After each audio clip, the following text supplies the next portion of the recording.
সিলেটের মানুষ দীর্ঘদিন ধরে বিদেশগামী হলেও সাম্প্রতিক সময়ে শিক্ষিত তরুণদের মধ্যে কৃষির প্রতি আগ্রহ বাড়ছে।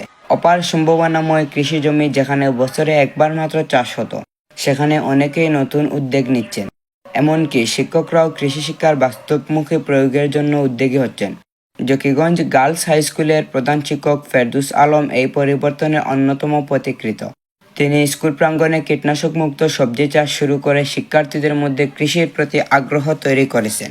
শুধু তাই নয়, উৎপাদিত সবজির বীজ শিক্ষার্থীদের মধ্যে বিতরণ করে তাদের নিজ বাড়িতে বাগান তৈরিতে উৎসাহিত করেছেন। শিক্ষার্থীদেরও এই উদ্যোগে ব্যাপক আগ্রহ রয়েছে।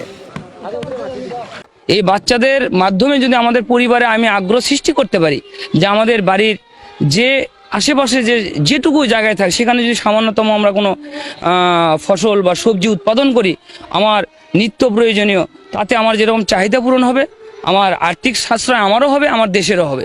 এই উদ্দেশ্যে আমি এখানে এরকম করছি, জাস্ট বাচ্চাদের আমাদের উৎসাহ দেওয়ার জন্য। শিক্ষার্থীরা জানান, স্কুলের সবজি বাগান দেখে আমরা বাড়িতে বাগান করেছি। এখন নিজ হাতে সবজি চাষ করতে পারছি, যা খেতে স্বাস্থ্যকর। ভালো সবজি চাষ করতে পারি, ভালো সবজি খেতে পারি। বাজার থেকে আনলে ভালো হতে পারে এবং খারাপও হতে পারে। আমরা নিজে চাষ করি এবং নিজের ফসল নিজে খাই, এর জন্যই আমরা অনেক খুশি। আমাদের স্যার অন্য অন্য স্কুলে করলে ভালো, অন্যরা ছাত্র বা আমরা শিখতে পারি। স্যারের একটা পরিশ্রম দেখে আমরা বাড়িতে বাগানও চাষ করে পরিশ্রম করতে পারি। আর যে তাও আমরা একটা বাগান করছি,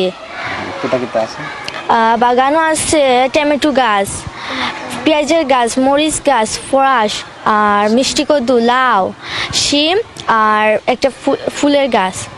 জকিগঞ্জ উপজেলা কৃষি কর্মকর্তা মোহাম্মদ আব্দুল মোমেন জানান, কৃষি অফিস থেকে সব ধরনের সহযোগিতা প্রদান করা হবে যেন প্রতিটি শিক্ষা প্রতিষ্ঠানে তাদের প্রাঙ্গণে সবজি চাষে এগিয়ে আসে।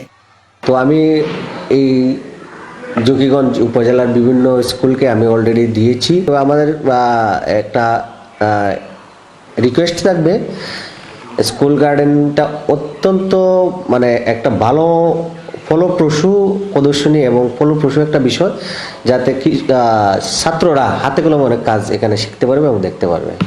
এভাবে শিক্ষিত তরুণদের কৃষির প্রতি আগ্রহ এবং শিক্ষা প্রতিষ্ঠানের উদ্যোগ ভবিষ্যতে স্থানীয় কৃষিকে নতুন মাত্রা দিতে পারে। মিরাজ হোসেন মাহিন, স্বপ্নে টিভি, জকিগঞ্জ, সিলেট।